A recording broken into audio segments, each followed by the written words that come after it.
Yeah, I mean they are registered nurses, but that being said, like in the States, really RN services aren't really usually very billable. I mean, they can be in some areas, but I mean, like, to have billable encounters, most of the time nurse practitioners, PAs or MDs or DOs do those kind of billable encounters. But I mean, there are certain things that RNs, I mean, if you're gonna say do like, for example, we've had hospice nurses that have to do hospice compliance stuff as RNs. There's certain that require a United States. I mean, actually, there's certain things we actually have to be licensed in that state even. So, it just really depends on uh, what you're requiring for that. But I mean, most of the time, if you're requiring documentation for like say like let's say it's a hospice company, there are certain things that only American legally licensed people in that state can do, but they can have support. So we've used people to do certain documentation, but then we help the actual people in the Philippines will be getting the charts, getting up the records, setting up the chart, building everything, building kind of the notes preparation so that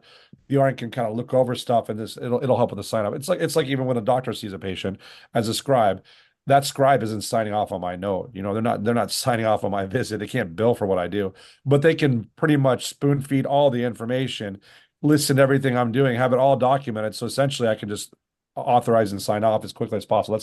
That's the whole concept of a scribe. So in a way, the RNs in the Philippines can kind of be used in the same way, if that makes sense.